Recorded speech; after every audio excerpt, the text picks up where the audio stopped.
আরে বল্টু, তুই আর আমি তো একই সাথে জন্মেছি, কিন্তু তুই এত বড় হলে কি করে? তুই কি আমাকে না বলে কোনো লুকিয়ে লুকিয়ে ভিটামিন খেয়েছিস? আরে চিঙ্কি, বড় তো আমি হবই, কারণ দেখ আমি ভোর থেকে পুরো রাত অব্দি আমি এই সূর্যের মধ্যে থাকি, তার জন্য আমি তো সুন্দর আর বড় হয়েছি। আরে বল্টু, আমার থেকে একটু রোধ করে না, চো আমি আর তুই জায়গা বদলাই। আরে তুই কি আমাকে মারতে চাইছিস? দেখতে পাচ্ছিস না মাটির সাথে শেকড় পুরো জুড়ে আছে, আমরা চাইলেও উঠতে পারবো না।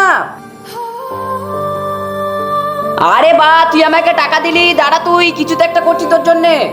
আরে তোকে টাকা দিয়েছি, তোর বুদ্ধিটা কি আছে সেটা বল। আরে চিঙ্কি, পেয়ে গেছি, এটা তুই তোর নিজের সামনে লাগিয়ে নে, বড় হওয়ার গ্যারান্টি পুরো আমি নেব। আরে বল্টু, তোর বুদ্ধিটা আমি একটু বুঝতে পারছি না, আমাকে একটু বল তুই। আরে চিঙ্কি, তুই তো সূর্যের আলো চাইছিলি, দেখ এর মধ্যে যখন সূর্যের আলো লেগে তোর গায়ে পড়বে, দেখবি তুই খুব তাড়াতাড়ি বড় হয়ে যাবি আর সুন্দর হয়ে যাবি। আরে বল্টু, আমার চোখে প্রচন্ড সূর্যের আলো লাগছে, কিছু কর তুই। তো বন্ধুরা, তারপর যেটা হলো সেটা দেখার আগে তোমরা টাকাকে ভালোবাসো না মাকে, মাকে ভালোবাসে থাকলে একটা লাইক আর চ্যানেলটাকে সাবস্ক্রাইব করে দিয়েছো। আরে বাড়া, এবারে গাজরগুলো তো খুব সুন্দর হয়েছে আর বড় হয়েছে।